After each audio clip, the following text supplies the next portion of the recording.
Hey, this is Dave, and welcome to another podcast. You are listening to the extravaganza that is podcast number 9, and it is about to get sexy, seriously sexy.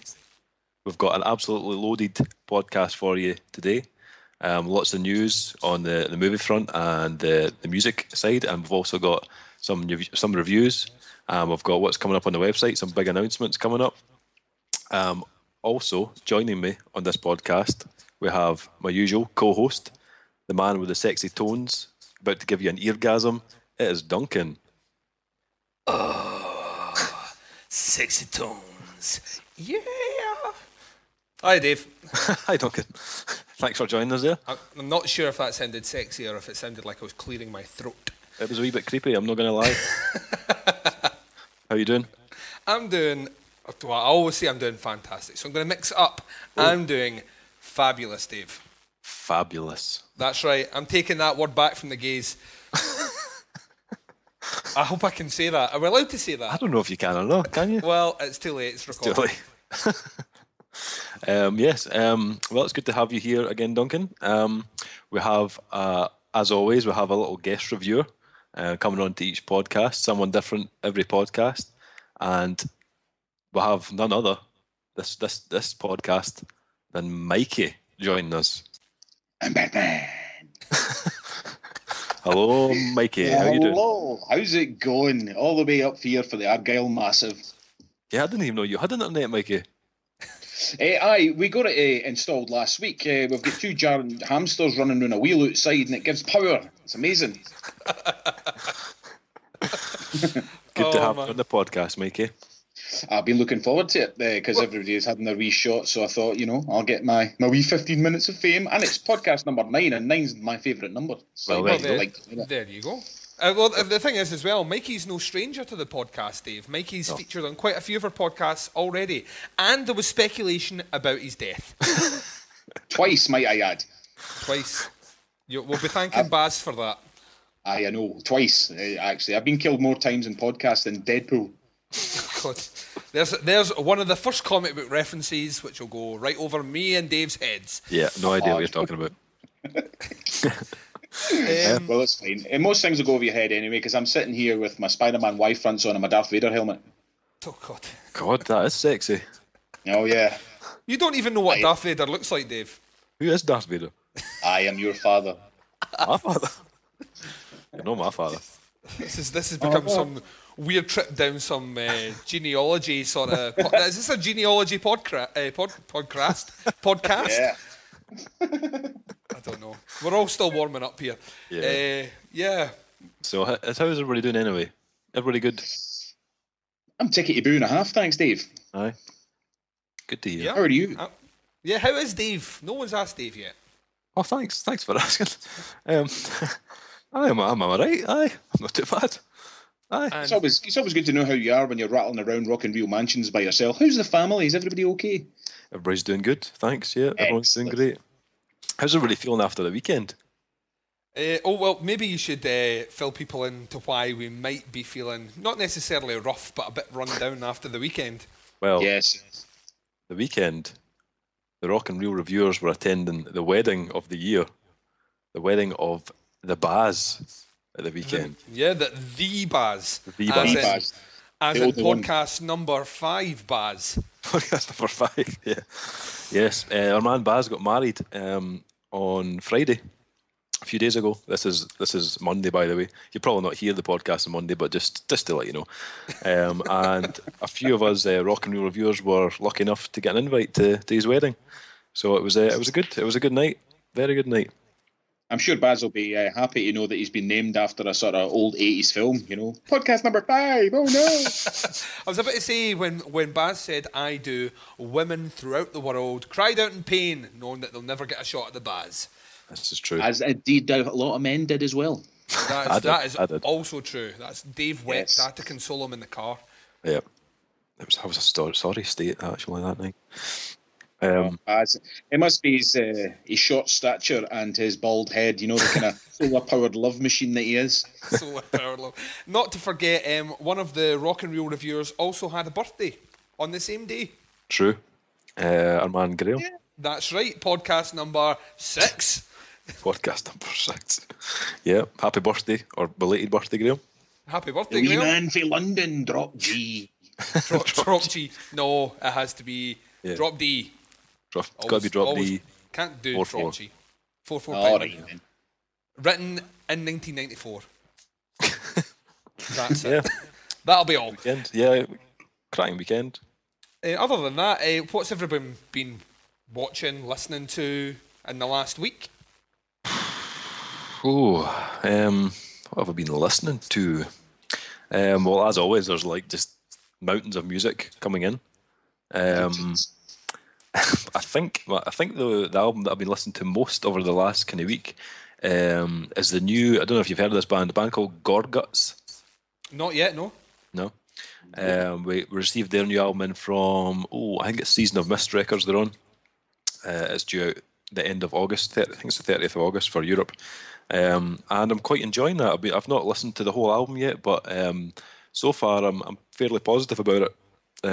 Kind of, I suppose, technical death metal / progressive death metal. They're a Canadian band. They were on the go. I think they started the late 80s and they went on hiatus a good maybe 8-9 years ago when I think it was the drummer died. I think it was a drummer. And one of the main guys, I think his name's Luke, he went on to start another band called Negativa, and basically they've reformed Gorguts with the main guy and a few kind of guest players, and they've got John Longstrength from Origin / Skinless, and one of the guitarists from Behold the Arctopus, and another guy from Dysrhythmia. I think he's playing bass. But yeah, I've been listening to that quite a lot, quite enjoying that. I'm going to review that at some point. Apart from that, new Chimera album, new Carnival album, new Def Havana album. What else? Norma Jean. Been listening to new Norma Jean album. Ooh, I'm dying to get hold of that. Ooh, well, our man Duncan, he's doing a wee review of it, the Norma Jean album. Yeah, I've already handed it to you.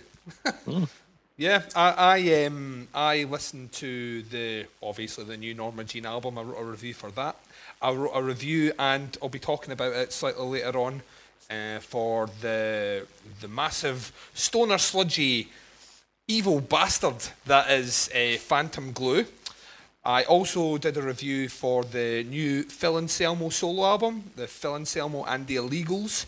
I have also been listening to quite a lot of stuff which I think has been out probably for a wee while, but I'm just finally getting around to catching up with. Listened to Colossus, the new Def Havana, the new Exhumed, the new Hexenhaus, although I think it's a re-release. On the film front, I went a bit mental at the weekend, and I spent most of my Saturday up to my fucking nuts in horror films. I watched the 2012 film Stitches, which is a kind of horror comedy starring UK comedian Ross Noble. He plays a killer clown. It was actually really fucking funny. I wasn't expecting much from it, but it's so well shot, it's incredibly gory and incredibly cheesy, so I was a happy man. Is he funnier in the film than he is on stage? That's all I need to know. I don't find him necessarily funny with his stand-up, but see when he does things like Have I Got News For You, I find him incredibly funny on that. I don't think his stand-up's particularly good. It's kind of the cheesy, like the deaths are all kind of clown-related, so I think at one point he rips the intestinal tract at a boy and then makes it into like a balloon dog. That sort of thing. Very, very, very cheesy, very funny. So I quite like that. If I was to give it a score, I would probably say it's a solid 3 out of 5. I followed up that film with Frankenstein's Army, which has just been released this year, and what a pile of pish that was. You didn't get that from the title, no? Oh, really, really fucking bad. Quick synopsis. Basically, you have some Russian covert soldiers during the Second World War who have been sent on the quest of Stalin to capture a scientist working for the Nazis who has been working with splicing humans and machinery. and they get trapped in the bunker, and then what follows is basically nonsense. And I should have guessed straight away that it was going to be shit, because the film is a found footage film, but it's found footage shot in high definition during 1943. So I mean, there should have been a wee light bulb behind me saying, you know, this might not be the best idea. So it is really shit. I don't even want to begin to recommend that. Then went to the cinema to see The Conjuring, which is the new James Wan film. It's done particularly well at the box office in America. It looks like it's going to do quite well in the UK as well. Features the same, quite a few of the cast members and crew from his previous outing, which was Insidious. I really enjoyed it. I thought it was more creepy than it was scary. It uses a lot of the scares that you'll see in the film you've seen done in about 100 other horror films, but he has a way of doing it that makes it it's like he skips. I was talking to Jamie from Devour the podcast yesterday, and what I was saying to her was, it's almost as if he does it slightly offbeat, so when you expect the scare to happen, it doesn't happen then, it happens just after that. So you're waiting for it, and then you let your guard down a little bit, and then bam, that's where the scare kicks in. I really enjoyed it. I'm going to write a review for it just now, and I'm giving it a 4. Yeah, I'm doing it right now as we speak. Right. I'm going to give it a 4 out of 5. It was really good. Then watched Lords of Salem, which our man Graham reviewed, and I'm still undecided. That's the Rob Zombie horror film. I think it's incredibly beautifully shot, but when it finished, I really don't know how I felt about it. It's a complete headfuck of a film. I think he was doing some acid when he did it. I think possibly. The one thing that came out is he needs to stop casting his wife in his films, because she's really not getting any good at all, even this far into her career. And that's about it on the film front. What about yourself, Mikey? Have you been listening to much, seen much? Well, you know what Dave's like. You know, he keeps us pretty much top with mega amounts of fucking albums. So, you know, I don't really get out of the house much other than to go to work and listen to music on the way there, on the way back, on my lunch break, and probably when I'm trying to get to sleep. So, yeah. So mainly this week I have been listening to some fun favourites. I've been listening to a lot of this Damned Spring Fragrantia, the Italian mob. Dead Letter Circus, I've been giving that a bash. I'm quite enjoying that. I've been listening to Misery Signals on their back catalogue, as well as their latest album, to try and get myself involved in that. Everybody seems to be raving about it. I've obviously still been very much attached to Scar's album that I reviewed on the last podcast. It's still very much a forefront runner on my car, house, everywhere, basically. That just gets played all the time. And then I've been reviewing. I did a couple of reviews. They're still to go up on the website. I think one's went up. That was All Else Fails, with their album Fucktropolis. Yeah, you heard that right. The Defiled and I, the Writer. Less said about they two. The last one's the better. Aye. Is kind of Britain gone metalcore emo weirdness. It's not good. It's not good. I mean, it's all right for the Americans to do it because they're shit, but the Brits, you can't just jump on a shite bandwagon and just, you know, I'm not having it. You've got better. Britain's got better fans. Aye, it's horrible. Obviously, I've got the Chimera album to review, which Dave gifted me, which was very nice of him. I've been a huge Chimera fan, me and the wife. So we've got Crown of Phantoms to listen to. And on first hearing, I'll be honest with you, it's not the Chimera that we all know and love. That's because there's only one of them left. Well, that's it. Aye, there is only Mark left on his own, which is, as far as I'm led to believe, he was the brains behind the operation anyway, but not necessarily the musical talent, however. It's quite a raw album. It's kind of gone back a couple of steps, and there's a few dodgy tracks on there that are indicative of their last album, which, in fairness, would have been better if I'd have just set fire to my pubes and beat the flames out with a hammer. But that's me just being maybe a bit cruel on that one, because I prefer their other albums. What was it called? Oh, The Age of Hell. That's what I was thinking of. That was the last album. Absolutely terrible. So yeah, I've still school's out on that one. Still, I've still give it a good listen to. I think it's a wee bit of a grower, actually. I get the impression that will be the case. Aye, my first listen to it was kind of the same. I thought, I was kind of like, that sounds all right, but I've listened to it maybe 3 times now, and the tracks are starting to stick in my mind a wee bit more. I still don't think it's up there with like their better albums, but I think it's probably better than the last one. Well, I mean, if you take into consideration that Mark is the only one left in the band, he's done all right to pull in the lads to do an album that they did. Aye. I just don't know if he should have done it under the banner of Chimera. Obviously, I understand there's a marketing tool there, you know, and it's already quite far up the iTunes chart, so it's doing all right because you know everybody's wanting to hear it. But I don't know, I'm still out on that one.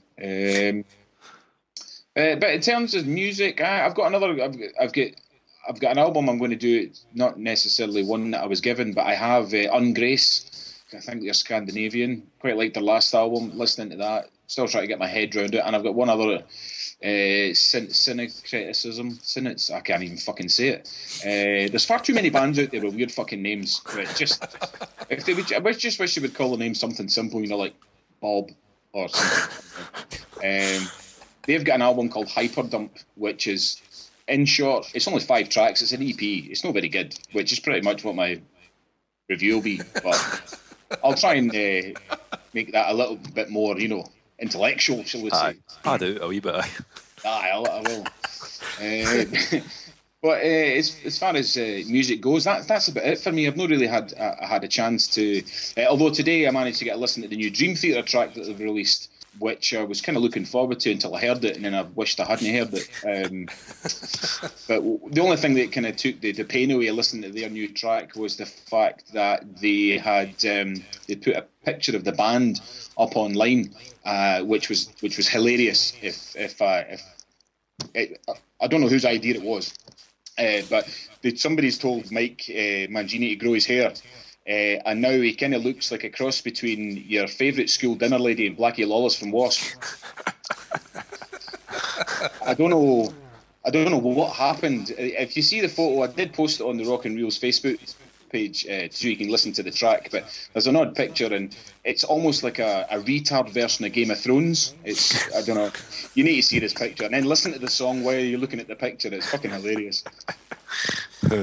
So Dream Theater, old guys, man. It's like the Musketeers but retarded. It's hilarious. I'm looking forward to that. But other than that, film-wise, I've not really been getting hit with anything. But obviously, I was out on the scene catching the Wolverine, just keeping everything Marvel alive in my bloodstream. Because obviously I'm still very upset after what that cunt Shane Black did to me with Iron Man 3, so I'm still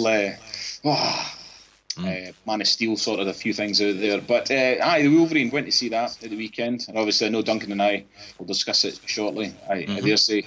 Excellent, good stuff. And what about the news, Duncan? What's been happening with the news lately? Not so fast, you ingrates! Public news team is taking a break from its pledge drive to kick some ass. No commercials, no mercy!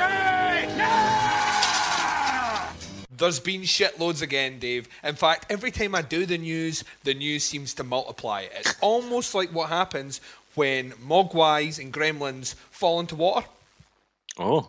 They multiply, Dave. It's quite a lot of news then, eh? Yeah, shitloads this time. So I'll kick off with a bit of news that came in first thing this morning, and this has come from terrorizer.com, so this is slightly plagiarised because these are not my words.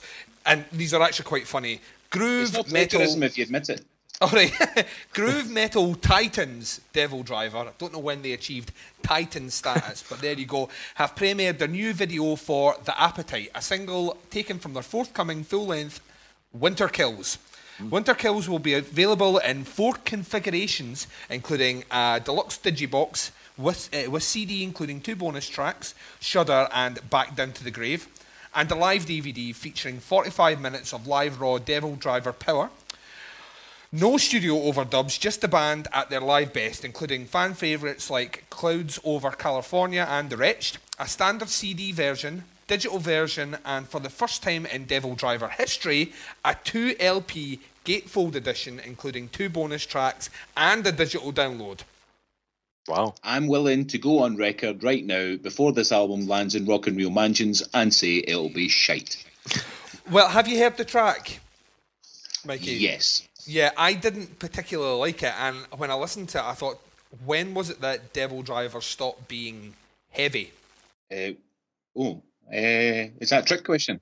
It's not a very heavy song. Like, you listen to their first 2 or 3 albums, they're fucking heavy albums. This one, I don't know what's really happened with it. It's not heavy at all, really, by their standards anyway. The only thing heavy about them is obviously Dez's vocals. Maybe it's too much Cold Chamber. Maybe he's lighting things up a bit. I don't know.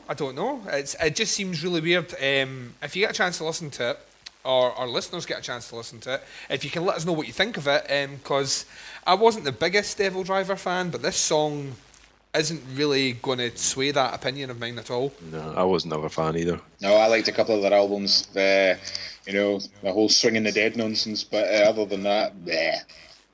On to the second bit of news. Slipknot drummer Joey Jordансon's new band, Scar the Martyr, have released their first single, Bloodhost.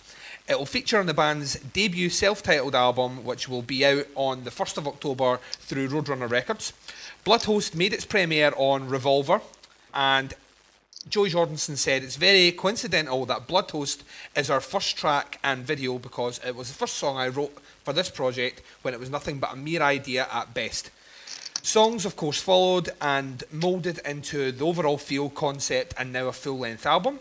He said about Bloodhost that it has it all, according to Joey Jordison, has hypnotic riffs, soaring choruses, pummeling breakdowns, and the lyrics are infectious in every sense.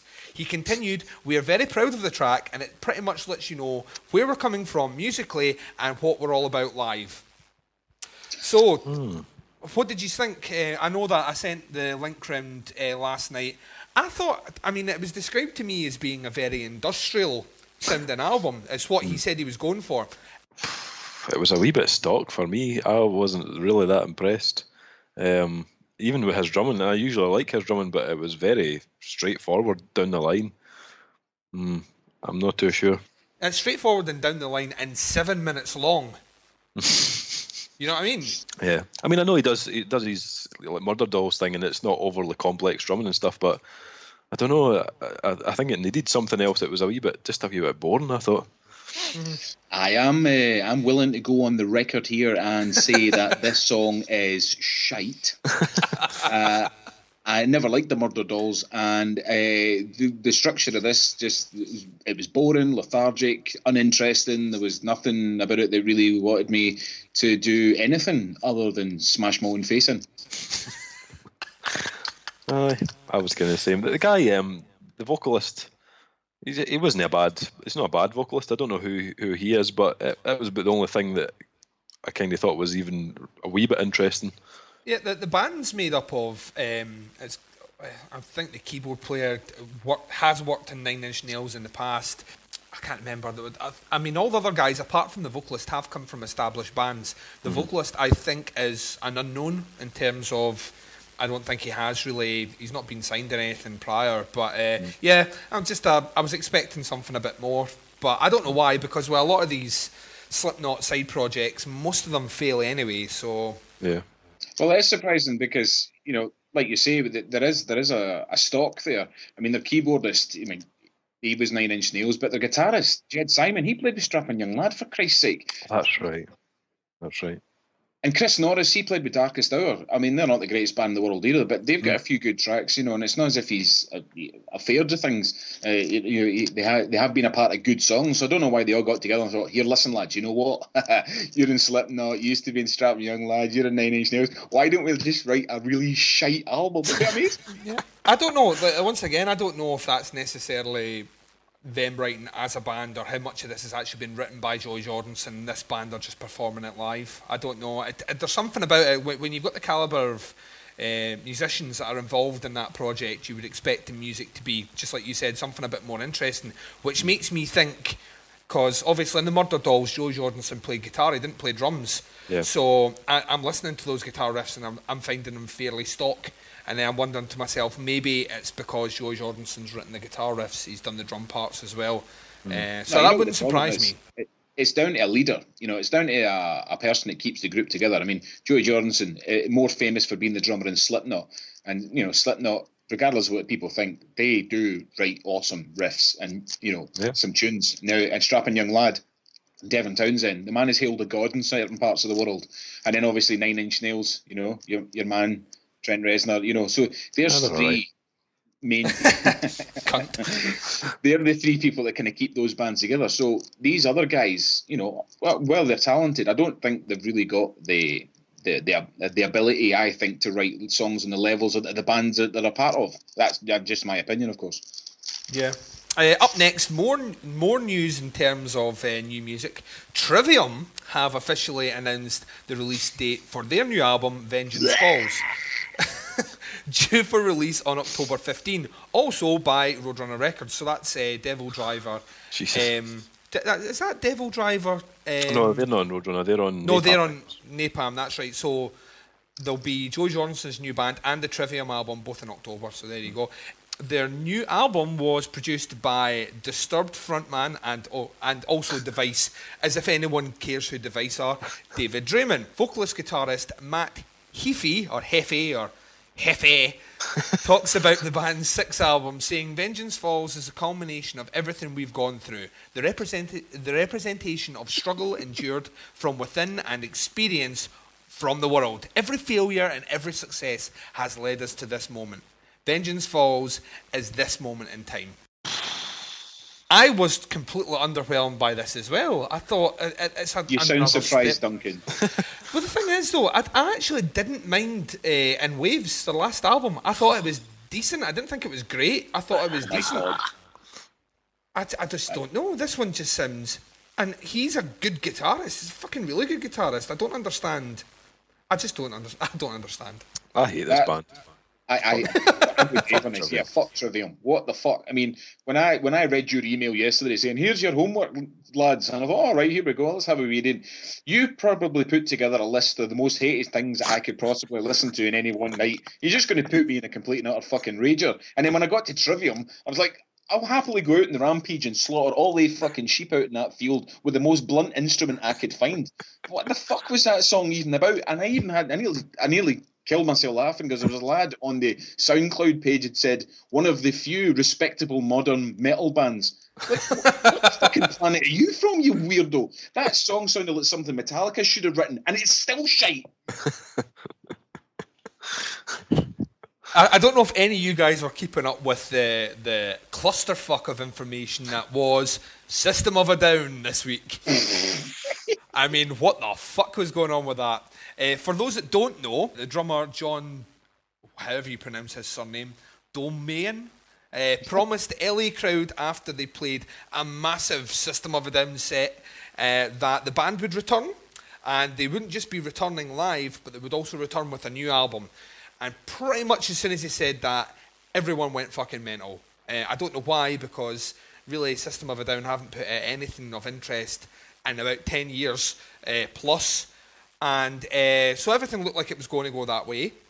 And within 2 days, Big Serge, the frontman, went on an AMA session on Reddit and responded to various fan questions about the supposed new System record, to which he basically said, no, that's not true.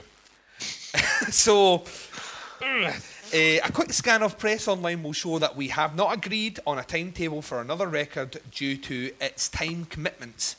However, he basically went on to say that he would like to write new material, otherwise he wouldn't be discussing it, and he's not opposed to making a new System of a Down record. It just has to be the right time for us all in the band. We have to make a record when we think it's time, not anyone else. Does anyone, I posted this on the Rock and Reels page, does anyone actually care about System of a Down anymore? Well, the problem is, right, that Serge seems to be getting all the news time about the album. They keep saying, oh, there's going to be a new System album. They ask him and he says, no, I'm not fucking what do one. But see, when you speak to the rest of the band, like their bass player, what's his Chavo. Aye, they've been trying to get something written together, and they've been jamming, they've been writing. It just Serge won't come and play with him. I think he's just the one that's been a bit of a twat about the whole thing. Play with me. I want to do my own album, which sounds equally as pish because I reviewed the last one and the one before that. Mince. The news so far has been quite negative. I think we can all agree we've not been overly impressed with what we've heard so far, but I know that all three of us quite like this band, or members in this band.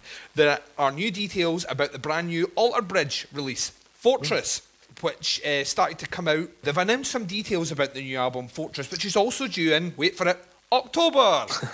It will feature 12 tracks, and the album artwork is the creative vision of Dan Tremonti, who is brother of Mark Tremonti, the guitarist. That's right. Dan has been the creative force behind all of the Alter Bridge album art in the past and continues the family tradition with Fortress. The image on the front of the album will depict a dilapidated building out in a barren stretch of landscape with a looming storm above.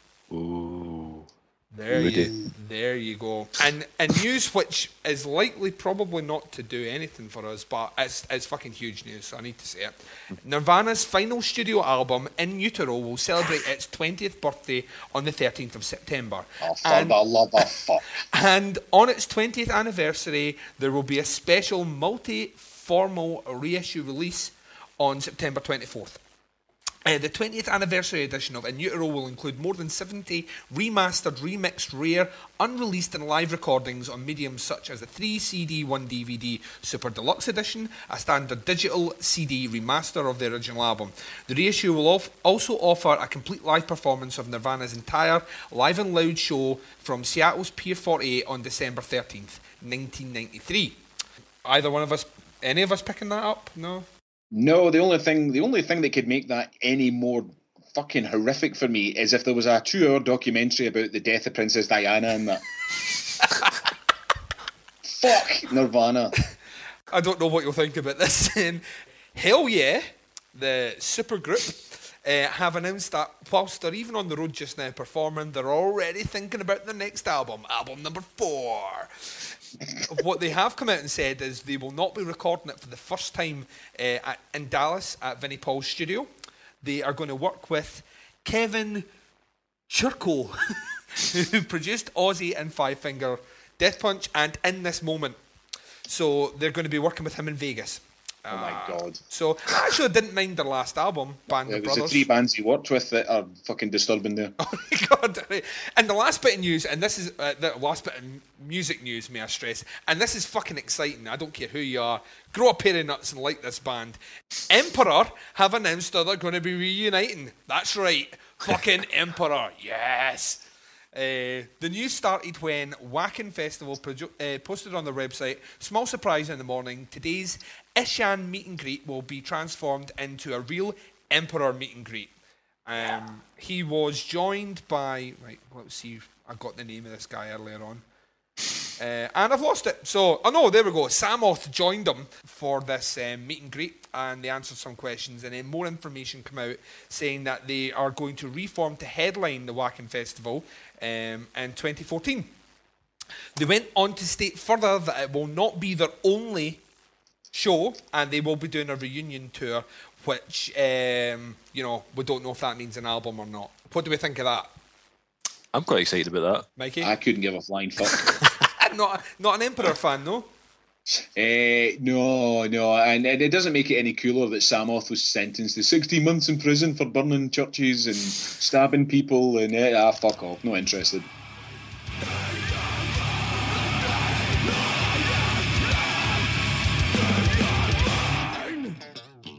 This is Dave. This is Baz. This is Duncan. And this is Mikey from rockandreelreviews.com, where the tunes are heavy and the reviews are right.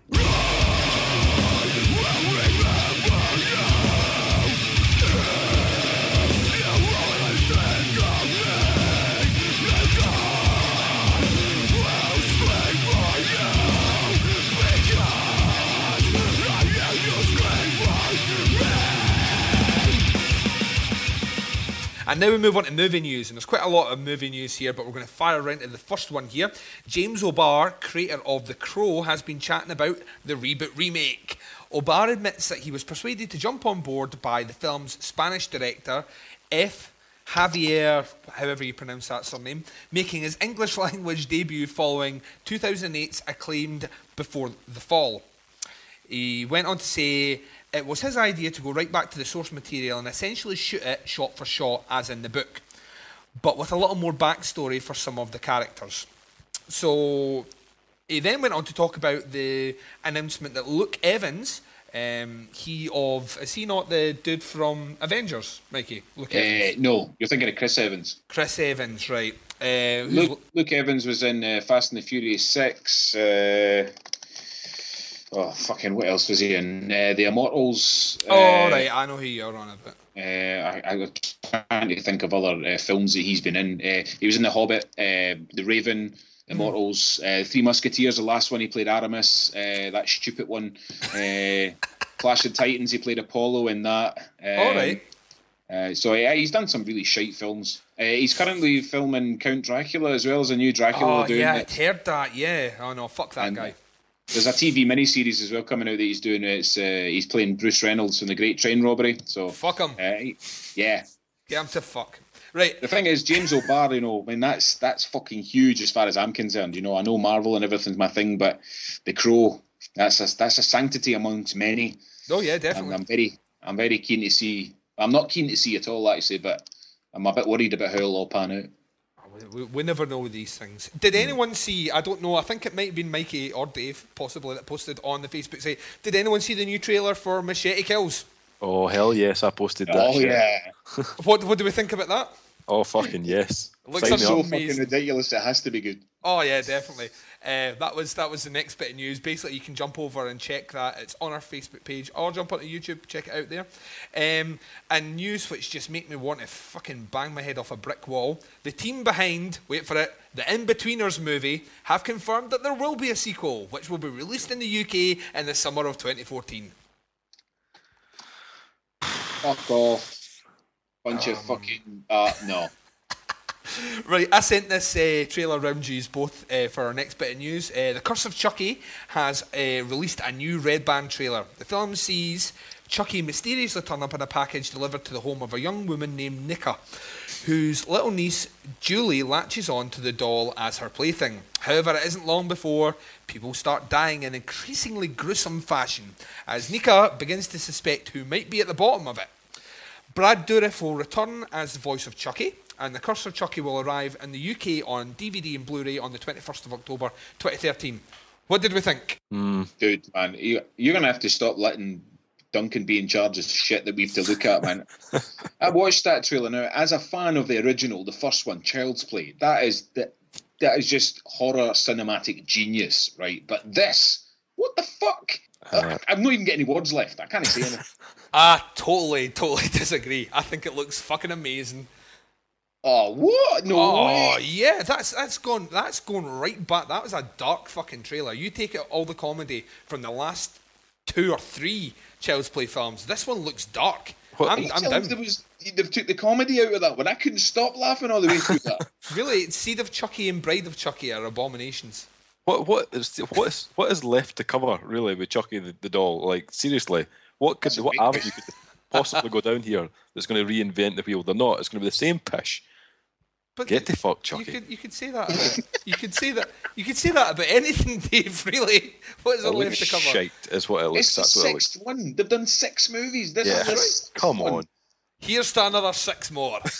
Up ye's a lot ye's. Right, in the next news, going from Chucky to something like on the other spectrum, as in the largest grossing film of all time, James Cameron has announced that he has hired Joss Friedman to help work on the script for Avatar 2, which seemed like pretty big news until he turned around and said, you know what, I'm also announcing plans for Avatar 3 and 4. It turns out that Cameron has enlisted a whole batch of screenwriters to assist him with the screenplays for the sequels, which will stretch to include a 4th film. Rick Jaffa and Amanda Silver have now been brought on board alongside Shane Salerno to work on Avatars 3 and 4, the latter of which had previously been suggested as a prequel. Cameron went on to say, building upon the world we created in Avatar, it's been a rare and incredibly rewarding experience. And writing films, I've come to realise that Avatar's world, story, characters have become even richer than I anticipated. it became apparent that 2 films would not be enough to capture everything I wanted to put on screen. Holy shit. Avatar 2 is expected to arrive December 2016, with Avatar 3 coming a year later, and the 4th film a year after that. Fucking. Really, he didn't have enough time to fill us full of shite in the first film, but he had to make another 2. Yeah. Yes, and he's going to... The best thing ever in film is the fact that they named that mineral unobtainium. Oh my fucking lord. Another fucking 3 hours of Smurfs on the back of wingback fucking Ford Cortinas. What the fuck? Pretty much, yeah. And the next news, which got me a bit excited, and maybe Mikey, I think, as well, Warner Brothers have decided to revive their trouble mission to remake the classic manga Akira. You! Variety reports that Colette Serra, who is in charge of it, will now return on a budget somewhere closer to $60 million US, and the studio is apparently keen to keep things back up and running once more. There you go. I'm not sure that the term reboot for that, though. They should take very good care on how they do it, because obviously the original, the 1988 Japanese animated cyberpunk action film has to be carefully done. You know, it kind of just... It's kind of be a fucking, who do we get to play the lead part? Ryan Gosling. Aye, fuck it. Right? You know, I mean, when they start using quality films like that and they wave it about, it's like somebody said, you know, oh, well, we should redo Back to the Future. And everybody, aye, well, just fucking leave it alone. Oh, man. Can you imagine Ryan Gosling in Back to the Future? That'd be amazing. Aye, well, shut up, Dave. And good news for Guillermo del Toro fans. Robots vs. Monsters Smackdown Pacific Rim looks like it might actually have a sequel. Now, it fairly bombed at the American box office. It did not bad in the UK. It did not bad in Europe, but the film opened in China to a record-breaking $9 million on Wednesday. On a Wednesday. It was released on a Wednesday, made $9 million, making it Warner's biggest ever debut in the Chinese market. The film that puts the film's foreign box office at a whopping $140 million, which covers the cost of the film, more than covers it, and a welcome boom to the film's lackluster domestic US opening of $37 million. So there you go. Jamie Foxx might be about to appear in one of the biggest superhero franchises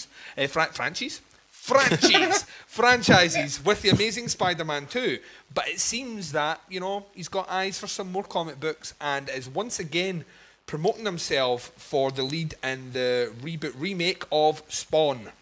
Oh yeah, which I would quite like to see, actually. I think he'd be a pretty good Spawn. Well, yeah, yeah, maybe. I don't know. It just seems it just seems weird that he's wanting to attach himself to something, you know, because they've been trying to do it for ages. They've just not had the money to do it. And Todd McFarlane, I mean, the creator of one of the best sort of darkened anti-heroes there is, just he kind of stayed out of it all, because I think, you know, they don't transfer him well from comic to film. However, you know, back when they did the one with Michael Jai White, which was utter fucking gash, I reckon nowadays they've got, you know, there's a lot more technology, there's a lot more things you could do, and if they maybe spoke to Todd McFarlane and said, hey Todd, man, you know that guy you created, that you're the one that knows the most about it, wouldn't you like to work with me in the film? Yeah, come on, you know you'd want to. So Jamie Foxx probably has got a bit more pulling power there than some random black guy they picked up, you know, to say, hey, you want to play a burnt guy with a cape? Yeah, let's do it. Speaking of random black guys, Paramount is moving forward with Beverly Hills Cop 4!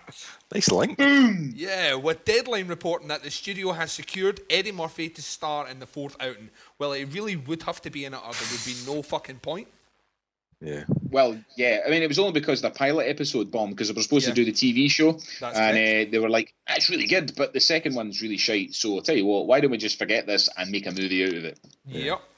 So it's it looks like it's going to go ahead. No director has been confirmed yet, but Josh Applebaum and Andre Nemec will be charged with creating the script, having previously penned, wait for it, the screenplay for the forthcoming Ninja Turtles remake. Oh dear. Cunts. Right, and the last bit of news, Second last bit. Fuck. Arnold Schwarzenegger had previously mentioned that a new Conan the Barbarian movie was on his agenda, but apparently it's not just going to be one film. That's according to Frederick Malmberg, CEO of Paradox Entertainment, who currently holds the rights to the Conan franchise, and has stated that he would like to see a new Conan trilogy. Jesus. Holy shit. He's too old for this pish. Aye. He really is. In The Last Stand, and I like The Last Stand, he looked old. I haven't seen The Last Stand yet, but yeah, I agree with you. He's not wearing well, like. No, definitely not. You can't compare him to The Last Stand, though. That's no fair, because I watched that film and they really played to the fact that he was elderly and they used that as part of the story. If they do that in Conan, it'll be fine. You know, they'll be like, as an elder of a tribe or whatever, you know. They're not expecting him to pick up a sword and start fighting, otherwise, well, he'd break something and fall over and everybody laugh at him. If they do it right, it could be good. And the last bit of news, and this will link into Mikey's review later on, X-Men's Days of Future Past have released a creepy viral video in which we get our first proper look at the robot policemen known as Sentinels. The new video takes the shape of an advert for Trask Industries, the company founded by creator Bolivar Trask. What a horrible name. Claiming to be granted humanity's peace of mind, the video shows various people looking relaxed and happy, while vigilant sentinels watch over us, ensuring everything runs smoothly. I think we're going to get a lot of this in the run-up to the Days of Future Past. I think there's going to be a lot of this sort of viral sort of thing. There's even a website. The video was part of a whole scheme of viral information, and you can check all that out at trask-industries.com. It's very cleverly done.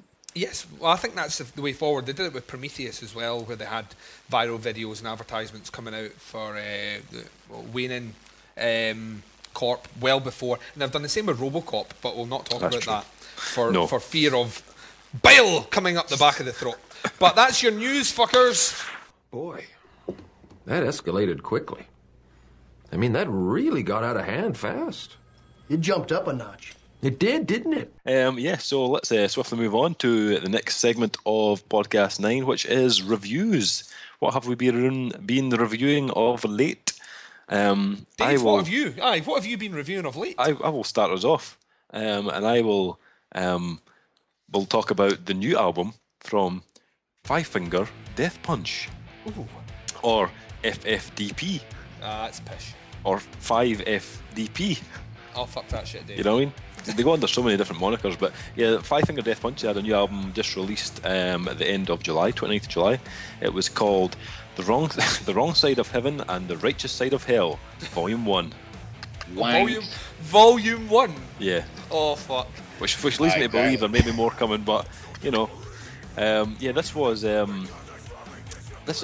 was kind of, I wasn't too sure if I was going to want to hear this or not, this album, because I was a big fan of this band's first album, The Way of the Fist, and I was a fan of the singer's previous band, Moto Greater. They were new metal, but they were pretty good at it, and his vocals are spot on, like really good screaming voice and a really good singing voice. And when they brought out their first album, The Way of the Fist, I thought, yes, I like this. Heavy grooves, good riffs, good vocals, yeah, exactly what I was looking for. And then they just got worse and worse as time went on. They went. Next album was War Is the Answer, and then the last album before this one was American Capitalist. And that last album, man, that was fucking terrible. It was like as generic as you could possibly get, just paint by numbers every track, ballads and fucking all sorts. It was just horrific. And after I heard that last album, I thought, fuck this band, I'm not listening to this mob again. But, you know, we got sent the album, so, you know, who was I to turn this down and not listen to it? But I'm glad I did listen to it, because for me, this album is a more return to what they sounded like near the beginning of their career. It's a bit of a mix of their first album, Way of the Fist, and their second album, War Is the Answer. Back to the kind of the groove-based riffs, the screamy vocals. There's a bit of singing on it as well, and I think there is a one kind of ballad type track, which is utter bollocks, but we'll give them that, because it's not a perfect album by any means, but pretty kind of metalcore, new metal. There's still a kind of and there's obviously quite a heavy groove influence on the album as well. Vocalist Ivan Moody, once again, cracking vocals. I do really like him as a vocalist. There's even a wee cover on there of Mama Said Knock You Out, the LL Cool J classic, which they have metalled up. And it wasn't bad. It wasn't a bad attempt at a kind of rap track, I suppose. Good production. Quite a nice length of album. It's not too long. For me, there was quite a big Stone Sour kind of vibe on this album, especially in his voice. I hadn't noticed it before, but there's a definite kind of Corey Taylor thing about his vocals on this album. Yeah. Any you guys? Did you guys check it out? Have a listen? What do you think? Well, I think I spoke to you the other night about it when we were at Baz's Do. Just briefly, saying I didn't realise they had a new one out, and I would give a listen to it. And I did give a listen to it because I would say it was the opposite in what you've just said. Which, why would you expect? Everything else we've talked about tonight, I've not liked it. So, Five Finger Death Punch, I remember when I listened to The Way of the Fist as well, and I thought, it was a little bit different, it was something, in that kind of new metal thing, and, I love my new metal as well, so I thought, but there was a few issues I had with it, but they kind of just fell by the wayside for me, and then when War is the Answer came out, and then American Capital, it just got fucking worse, so I ignored it. But I did give this album a listen to. And the first thing that strikes me is that, they sound the same, so they've not changed anything. And that kind of Stone Sour-y idea, although I wouldn't like them in Stone Sour. I don't really like Stone Sour either, but I would say they were better than Five Finger Death Punch. However, what I would take a positive from this is the first track with Rob Halford, Lift Me Up. He should just sing for the band. Get rid of that other dude and let Rob Halford do the singing. That was amazing. But other than that, it kind of started to dwindle, and then that fucking Dick Maria Brink from what's that band called? In This Moment, she started her fucking shite twice on that album, and that's a duet anywhere but here. And I was like, for fuck's sake. And then fucking Jamie Jasser from Hatebreed comes on and shows him how to scream properly. Right, this is how we do it. So effectively what I'm saying is the better songs on the albums are the ones that he duets with other people, except the ones with Maria Brink, because she's even worse than he is. But I did like the Mama Said Knock You Out featuring Tech 9. I don't know who they are, but I just like saying it, and I point my finger when I'm saying it, like it's a gun. So yeah, I've listened to it once. I'll probably never listen to it again. I think you said nice things about it, more nice things than anybody I know would ever say about it. And I'll Duncan. I've actually not had a chance to listen to it, but I did check out their music video, and the music video was better than Chucky's trailer. It's what it is. They're not going to win any awards for like the most inventive riff or the most profound lyrics or anything like that. But I felt it was definitely a jump back to when they were good, basically. For me anyway. And I like the vocalist. I do like that. I like Ivan Moody as well. I was a huge Motogrator fan. I thought they were fucking brilliant. Especially I thought they did they were obviously clearly a new metal band, but his vocals were really interesting on the album. So, and I think he's a really good vocalist. I'll give you his name, Ivan Moody. That's quite a cool name, but he's nowhere near as cool as their guitarist, who's called Zoltan Bathory. That's a fucking metal name right there. Yeah. Oh dear. What did you give it out of 5, Dave? I gave it quite a generous 3.5 out of 5. Boom.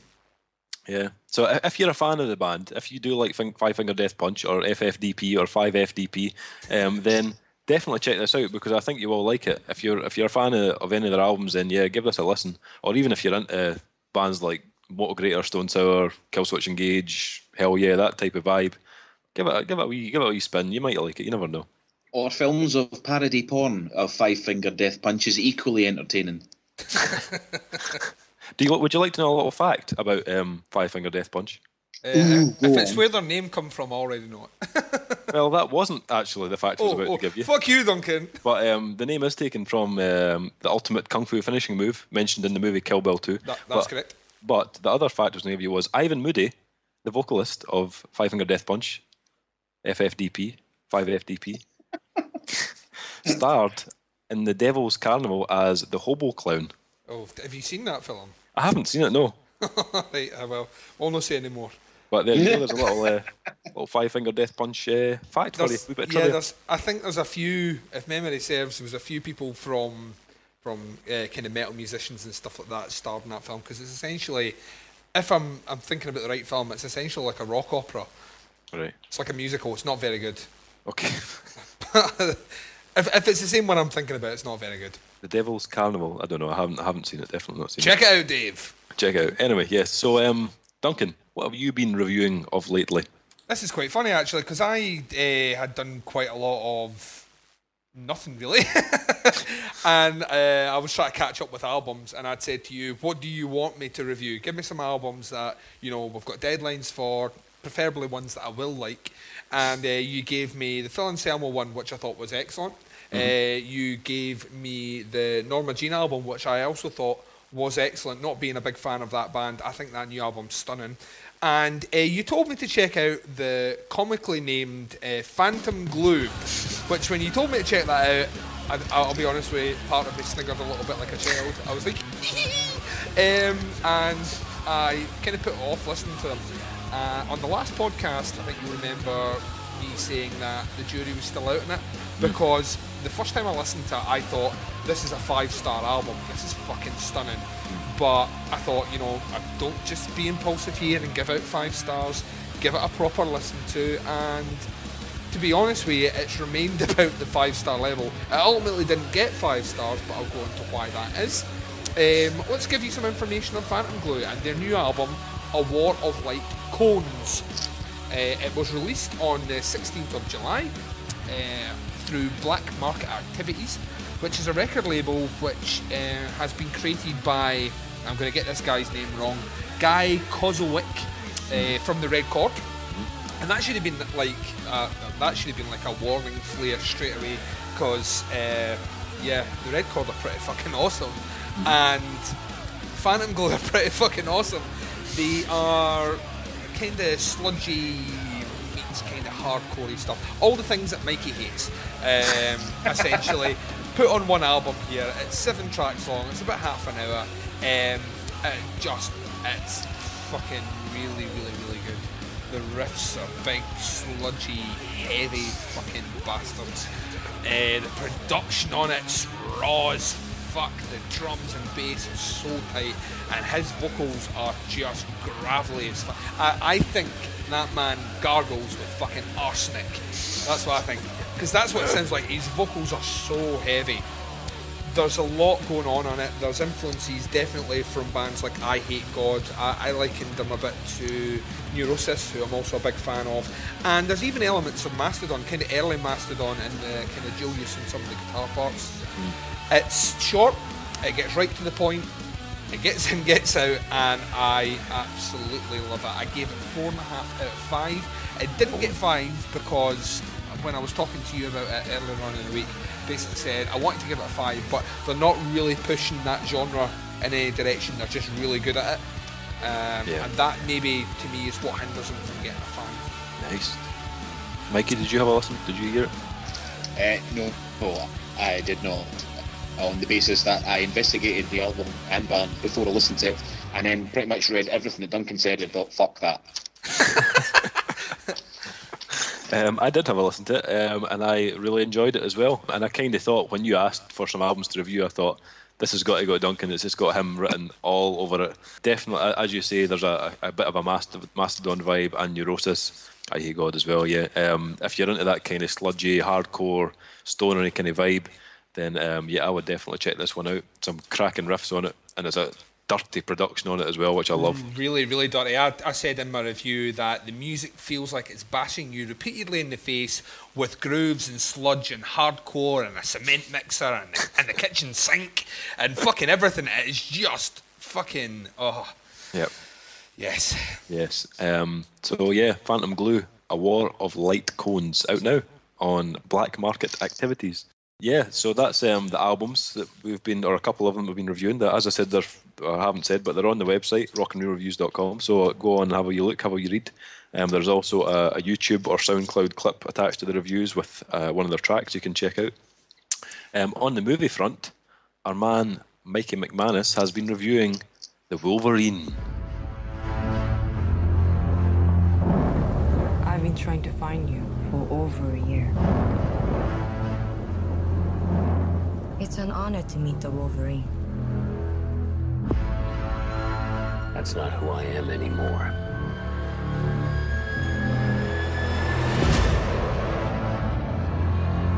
For many years, I have wanted to thank you for saving my life.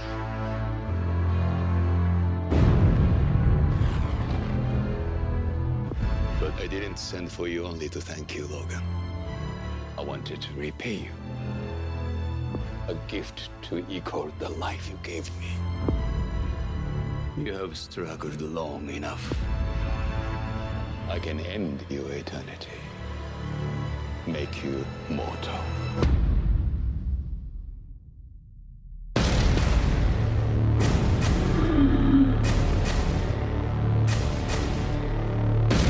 What they did to me, what I am, can't be undone. Don't be so sure.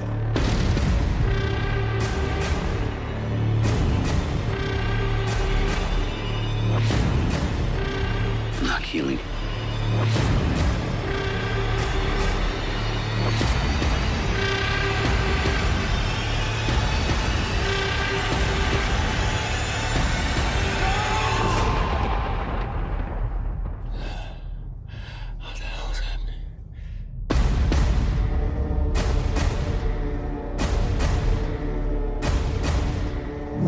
Oh yeah, well, it would hardly be surprising that when a film of some sort of comic book background comes out that I don't actually wave my hand like the spoiled school kid at the front of the class going, ooh, pick me, I'm going to go do it. Although in this case, Wolverine, not really that bothered about Wolverine, to be honest. He was never really one of my favourite characters.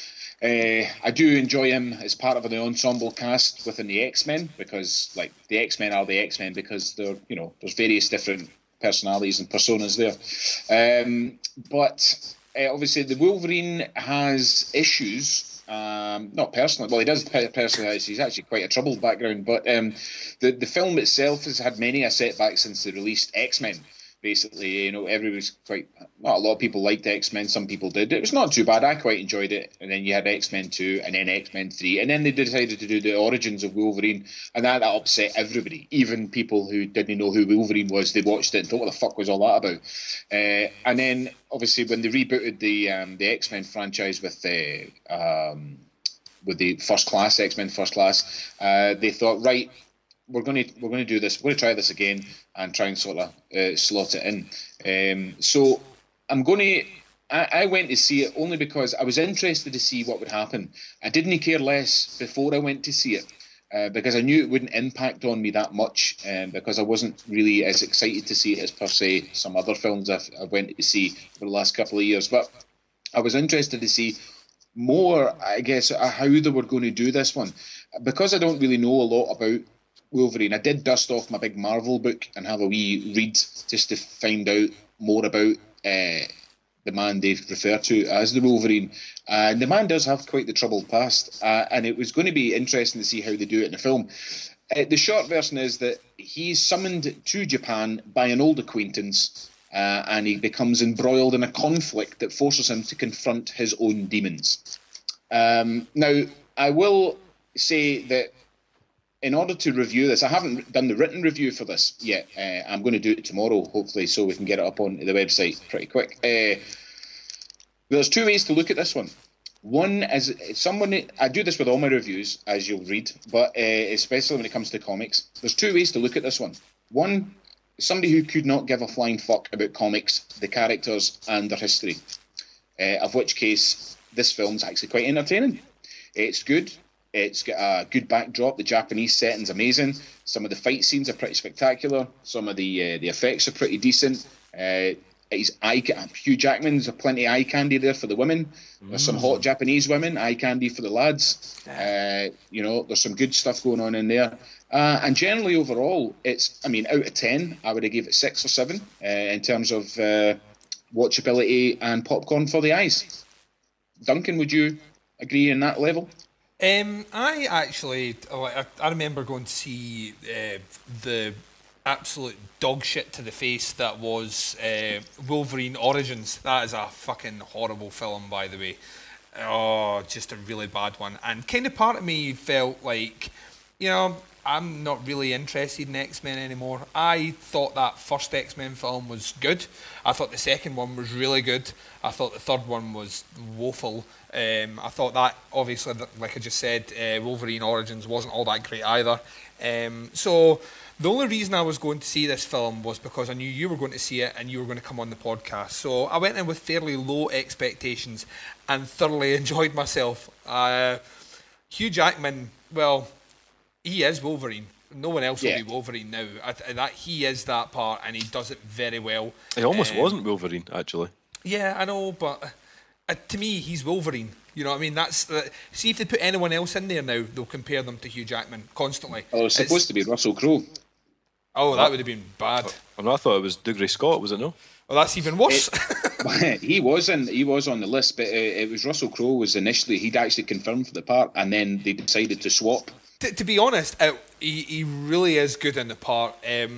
I thought the backdrop of Japan. I'm a huge lover of Japan, so the backdrop to me is just, that in itself. The scenery is eye candy for me. Fuck the villain. Hot birds. Oh, the hot birds help. Just Japan. Japan. You know, it's easy when you're big in Japan, Dave. True. It is easy when you're big in Japan. But the don't make me sing. Basically what we got in this film was, just like Mikey said, Wolverine confronting his demons. It's set after X-Men 3, so he's trying to cope with the he killed Jean Grey, his love. Spoiler. I'm happy with spoiling this film, to be honest with you. Well, if you've not seen the third one, where have you been? Why are you listening to a Wolverine thing? Because really, you should have seen that film by now. That's true. So he is trying to recover from that, and he's obviously, his dreams are haunted and all the rest. And it is kind of like he has to go through like a shitload of shit to basically pick himself back up, dust himself back off, and become the Wolverine again. The action sequences are amazing. There's a particular scene on top of a train which I was just like, this is fucking awesome. Because it's a bullet train in Japan, so it's traveling like 300 miles an hour. So it was really cool. The only thing that really let it down for me was the villain. I thought the villain was pretty pish. I don't know what Mikey thinks of that, but in the terms of that universe, I don't understand why they went for such a weak villain. Well, the problem there is this is where I move on to my phase 2 of where, well, I enjoyed the film. It was quite good, you know, just as a standalone, random kind of, you know, I can't even think of another film on a similar level that you would have went and watched and went, meh, yeah, that was quite good for what it was. But if you're going to go to the other side and you're an X-Men fan, you're a Marvel comic fan, and you follow the origins and everything like that, the film was complete and utter fucking wank. And for several reasons. Geek alert! These are not. They're pretty obvious if you're a follower of the origin story. Now, Wolverine Origins, the film that we were in agreement, was an utter pile of shite. Yes. However, the beginning of that story, right up until the point that he went into the wilderness, is actually accurate to the comic 100%. Uh-huh. So that aside, moving into the Wolverine, the current one, the one that I went to see, you're right. It's set after X-Men 3, so it's kind of modern day, if you will. And he's still dealing with his inner troubles. He's went into the woods to seclude and hide, of which he did several times in his past in the comics, because he gets into a situation where something really bad happens. He then has to go away and have a wee think about it.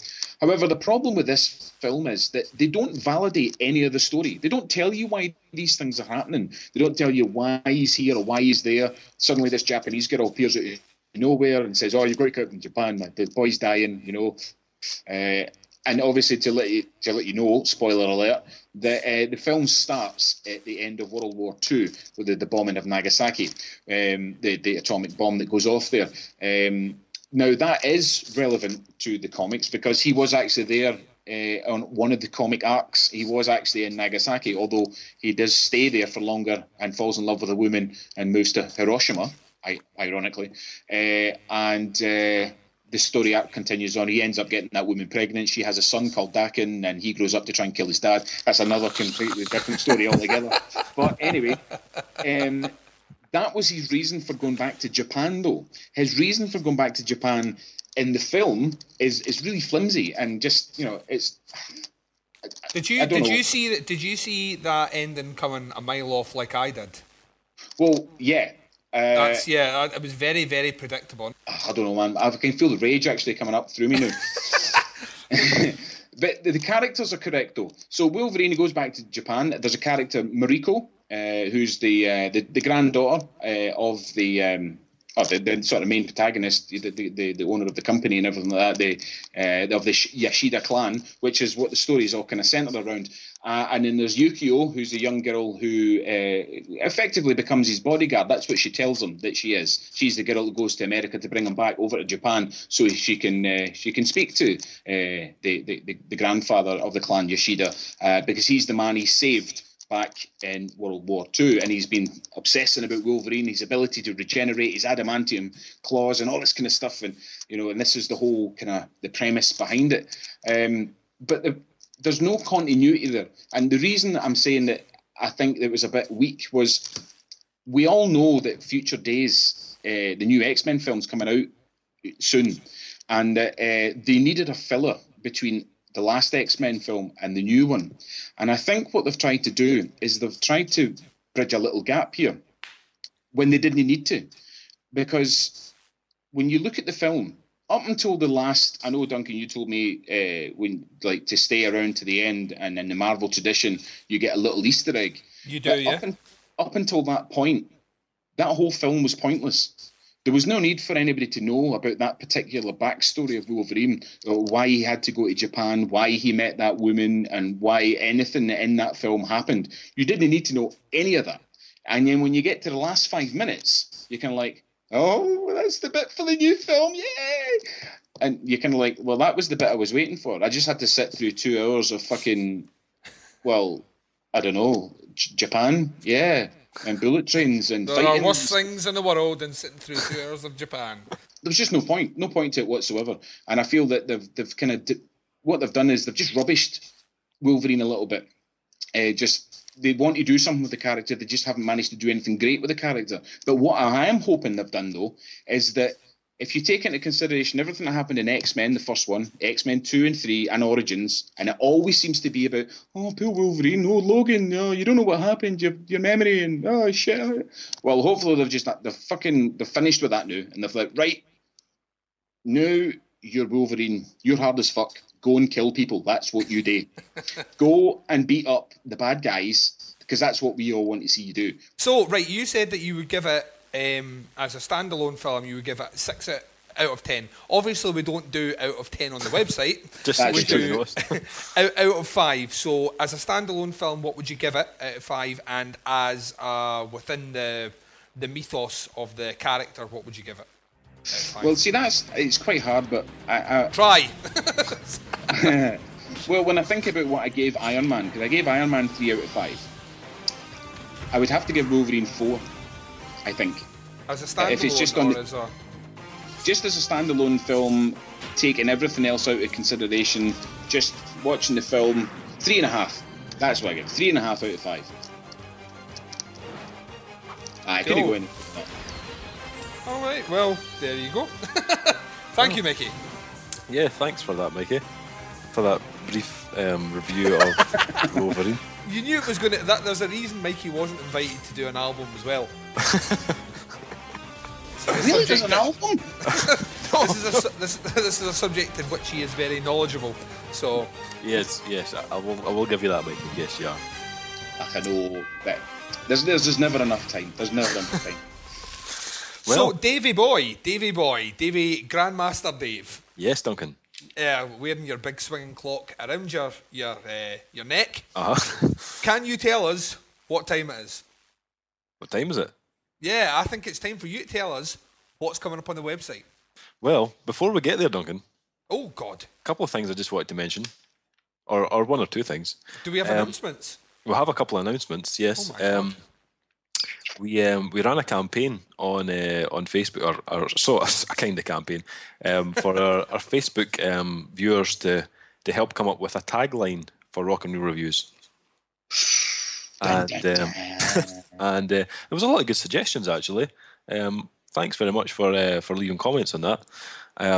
We had a look at them all, and they were all very good. And we went with my one, didn't we, Dave? We went with my one, which is Rock and Roll Reviews. It's almost as big as my cock. Well, I mean, that was like a close second for me. I was like... You told me that mine was second.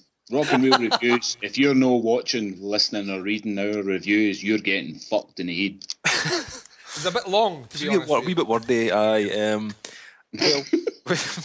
we took a couple of the suggestions that we got, or there was a few suggestions, but we went with... Are you ready for this? Oh, drum roll.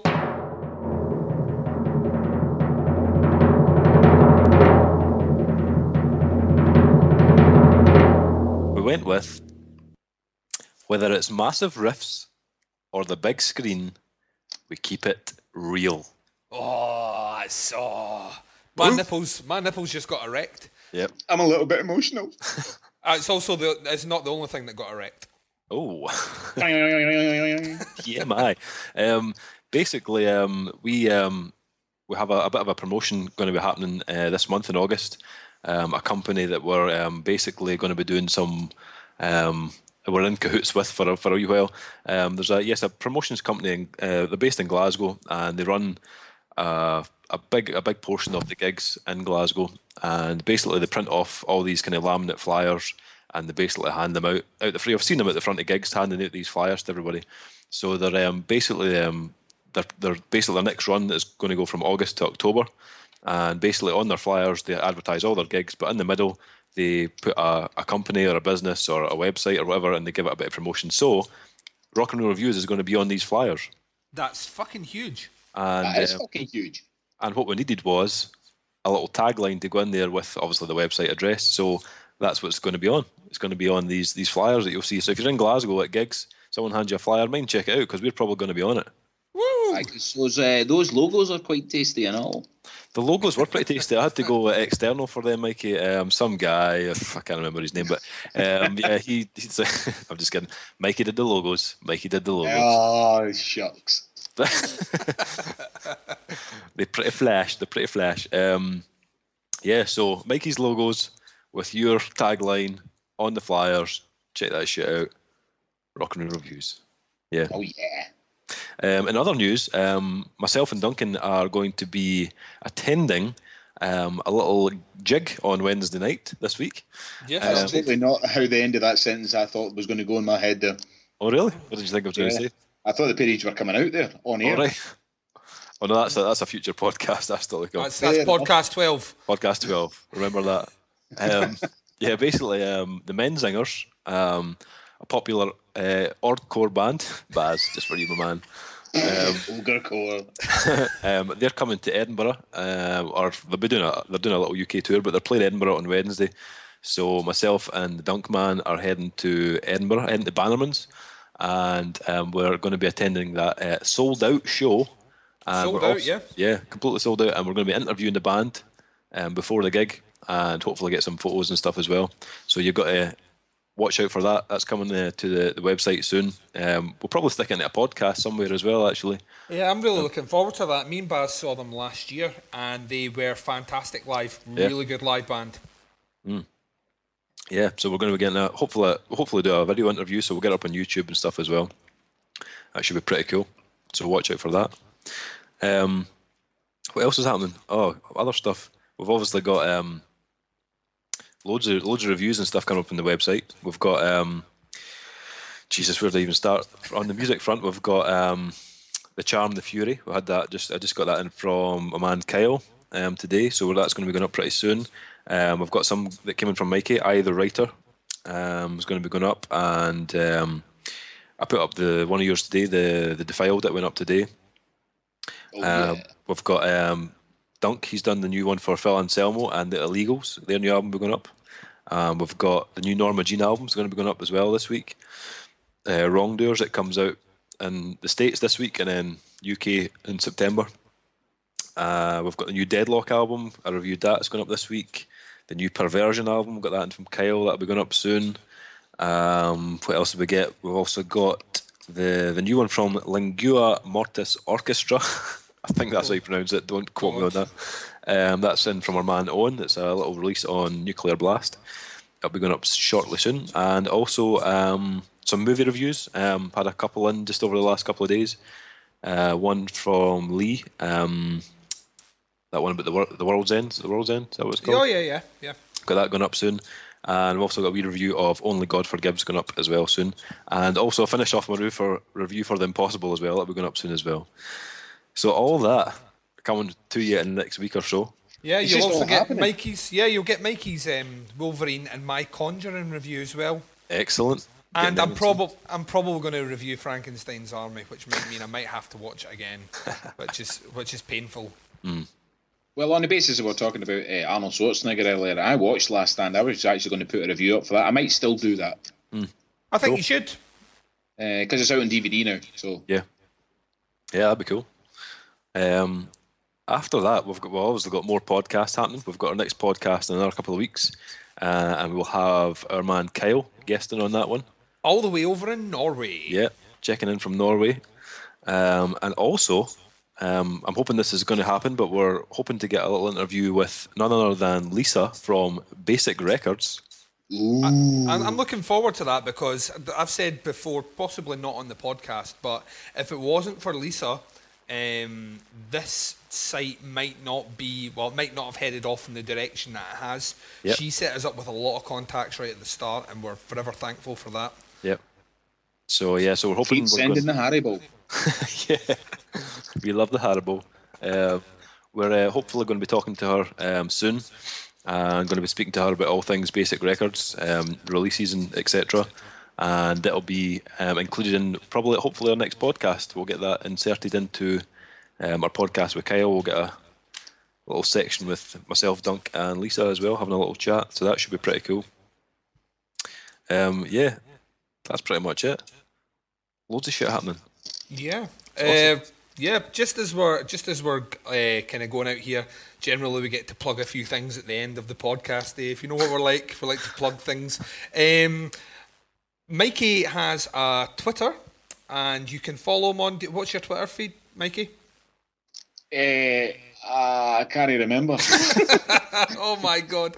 I'll be like Mikey McManus or something like that, surely. Yes, it's something like that. Hold on, I'm trying to find it. It's at Mikey_McManus. Yep, so follow that man out and check out his... are you fairly active on Twitter, Mikey? Yeah, I do like to talk to the world. I've got some people who follow me, and I rip Baz quite a lot as well, which is quite good. Yes, very much so. The epic Twitter battles. I'd also like to do a quick shout out to Devour the Podcast, who did a shout out for us on their last podcast. We love those guys. And a friend of mine, I'm just going to shamelessly plug one of my friends as well, is in a band called The Button Men. They're a kind of indie band, and they have just released their first music video ahead of their first album release. And you can check it out. I'll be posting it on the Rock and Reels page, and it's a very funny video that involves puppets having sex, so I trust you'll all go over and giggle like small kind of school children.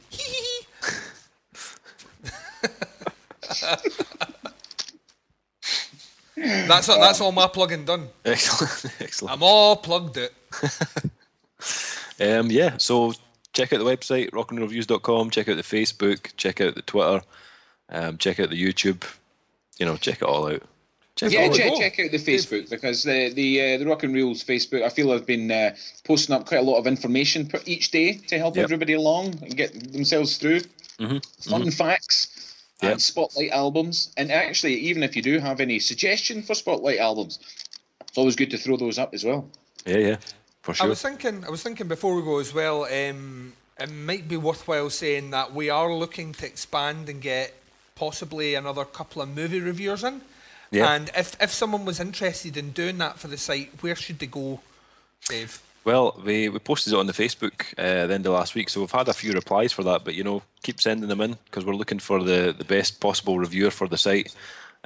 So if you're looking to start writing for Rock and Roll Reviews, then you can either come onto Facebook and send us a message, or just email me, rockandrollreviews@hotmail.co.uk, and give us a little sample of your work, just a little bit of writing on a particular film, cinema, or DVD, whatever you prefer, and we'll take it from there. Hopefully you're good enough, and we'll get you started. And while we can't pay you in money, we can pay you in love, but give you a deity-style status in the world. Oh fuck! Well, that should have been the tagline. Listen, I was working on loads of taglines, but they were all rubbished. Well, they weren't rubbish. They were just second place to the one that got picked. Yeah. I had to stop. I had to stop sending them in because I was actually looking at porn at the same time, and I thought there's a general theme coming along here between fannies and dicks and all the rest. But there you go. Yeah. I don't think it was really going to sell the brand there. Rock and Roll Reviews. Can I change your pipes? Yeah. Aye. No, it's not going to work, mate. No. So until shall we wrap this up? Yeah, for sure. And I look forward to speaking to you very soon, Mr. McManus. Oh yes, you will. Are we talking soon? Do I know about this? I think the next big podcast is sometime in October. So. Yeah. Yes. Aye, there'll be because the next big thing for me will be Thor at the end of the year. Ooh. Oh yeah, that's right. Expect another hour-and-a-half long podcast. Not at all. Not at all. I'm not having this. No, there'll be tons of stuff happening because there's things afoot, things that are happening. I was speaking to Dave about it earlier. We should speak about it after we finish recording. But there are things coming. Rock and Roll, amazing-tasticness. Teasing the listeners. Oh yeah, totally. It's all about the big tease. Oh yeah. Yep, to be confirmed. Awesome. Well, guys, it's been a pleasure chatting again. Yes, and with you, Mr. McLeish, and with you, Mr. McManus, thank you for your assistance in podcast number 9, and thank you for making it sexy as motherfucking hell. Oh yes, and remember, exaggeration is 1,000,000,000 times worse than understatement. Bye, everybody. Bye. Farewell.